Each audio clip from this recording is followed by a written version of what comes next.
Assalamualaikum warahmatullahi wabarakatuh. Jumpa lagi masih bersama saya HSP di Badi Makassar Channel. Nah, di video kali ini masih dalam edisi restorasi. Kali ini kita akan melihat bersama restorasi dari badi ini. Tapi dalam video ini tidak menampilkan proses pembuatannya ya. Saya langsung menampilkan hasilnya saja. Jadi badi milik kawan ini baru saja telah direstorasi, yang mana dulunya bajunya seperti ini ya. Jadi baju seperti ini, sepertinya kayunya seadanya, kemudian pernah kena pernis, cuman terkupas mungkin karena sering dipegang atau terselip di pinggang waktu itu ya, seperti ini. Kemudian ringnya juga seperti ini, dan bila ini sangat disenangi badinya oleh teman, sehingga dia berinisiatif untuk merubahnya, tentunya dengan kayu-kayu pilihan, dengan model juga tetap mempertahankan gaya-gaya klasik atau mengacu pada bentuk gagang dan juga sarung dari Badi Makassar buatan dulu. Nah, seperti apa? Simak terus.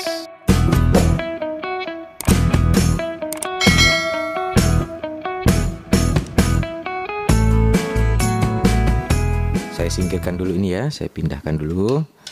Nah, kita fokus ke badi yang ini. Jadi untuk gagang, ini adalah kayu langoting. Sekilas mirip kayu santigi, tetapi beda ya. Langoting seratnya lebih saling menggigit, kemudian dia juga lebih ringan. Bahasa Makassarnya kita bisa bilang dia kumili, keras. Bukan sampai tidak sekeras santigi, tetapi dia alot ya. Kalau bahasa Makassarnya kumili, alot. Jadi memang dia sangat susah untuk patah. Karakternya beda dengan santigi. Santigi memang keras dan kuat. Nah, setelah melihat gagang, ini model-model gemuk ya. Biasa istilah teman-teman disebut bogel-bogel ya. Membulat, cenderung ke gemuk. Jadi memang padat, saat digenggam itu benar-benar mengisi di dalam genggaman tangan kita.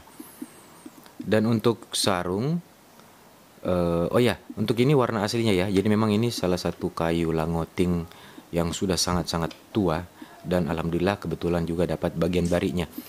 Karena bari pada langoting itu sangat-sangat langka.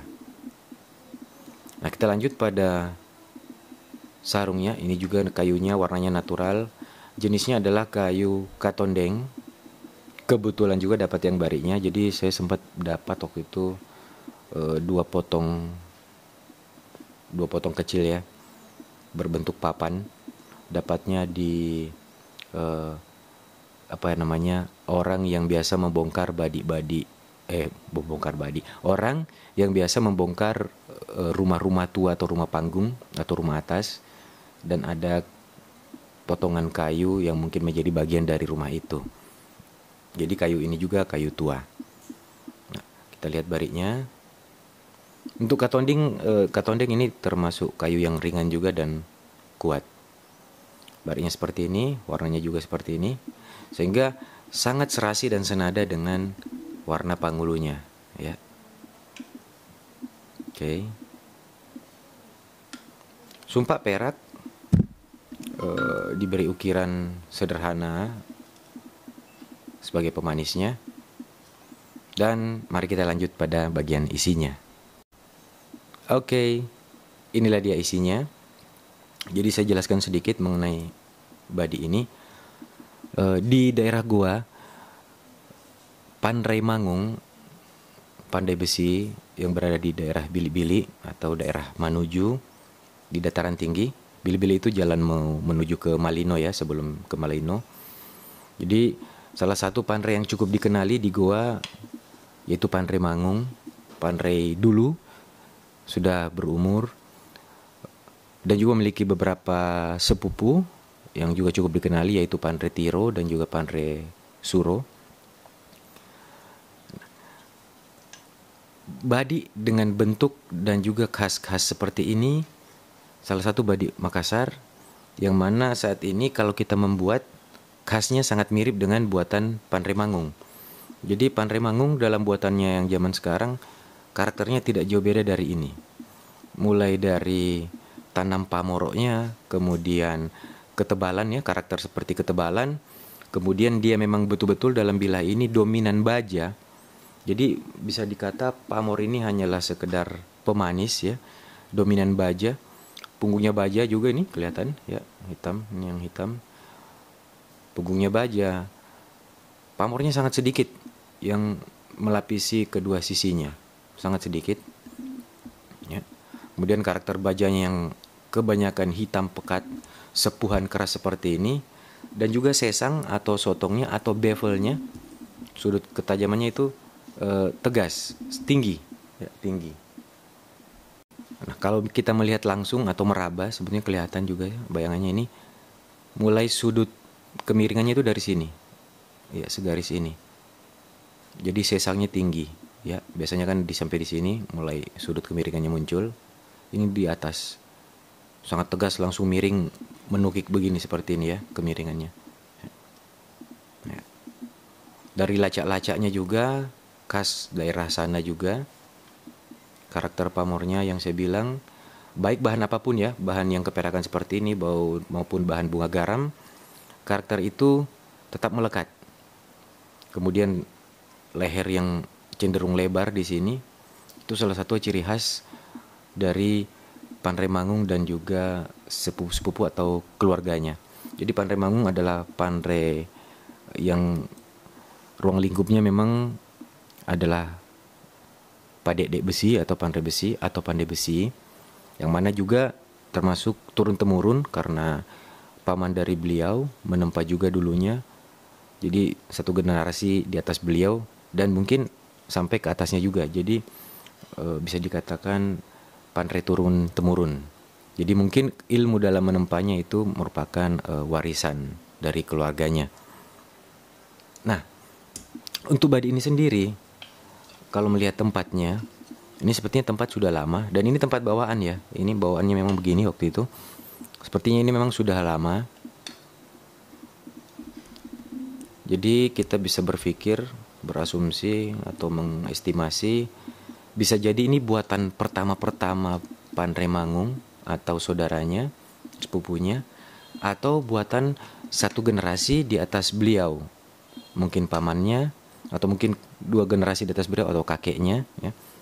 Karena bila ini sudah cukup berusia, melihat teksturnya dan juga yang lainnya. Tetapi karakter buatan Panremangung saat ini memang tidak jauh beda dari ini. Tidak jauh beda dari ini. Seperti yang tadi saya jelaskan dari tanam pamoroknya, kemudian baja atau bahan baja yang mendominasi, ketebalan, minimal pasti tebalnya seperti ini, bahkan ada yang bisa lebih tebal. Ya, saya bandingkan dengan bolpen ya. Ini bolpen termasuk bolpen yang besar ya.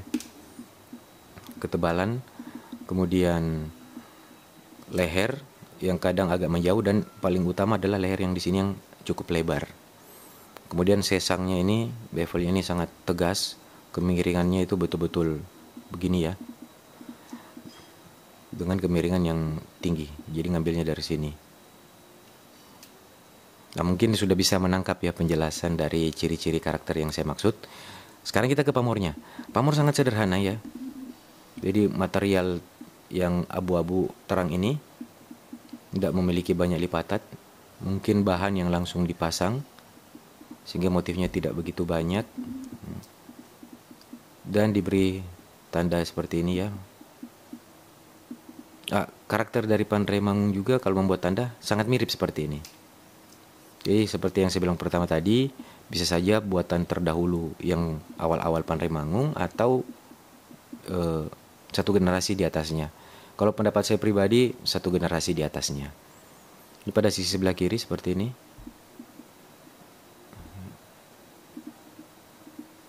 Oke.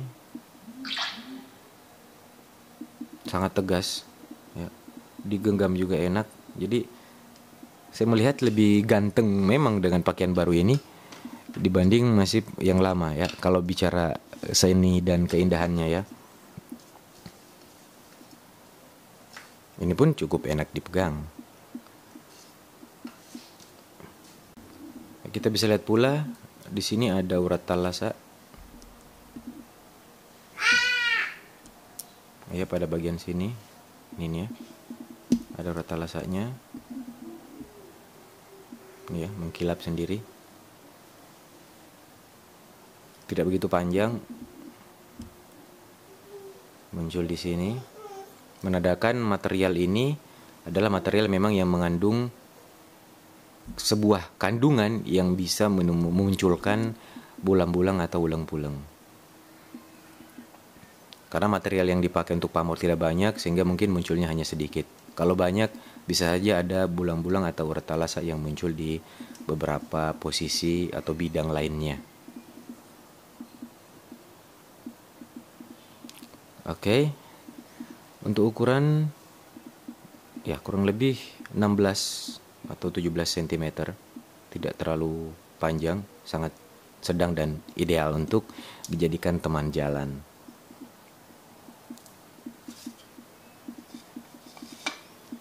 Nanti kita akan simak tayangan dari video detail untuk baju ini.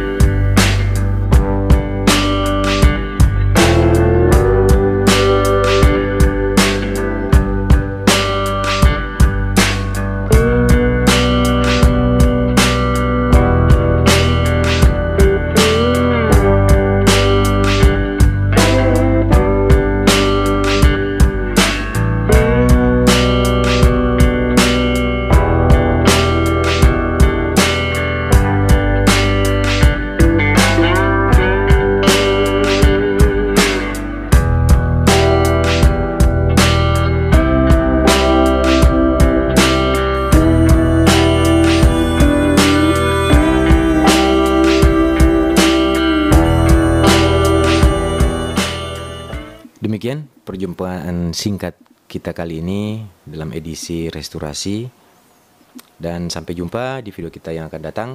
Terima kasih telah menonton dan salam pusaka.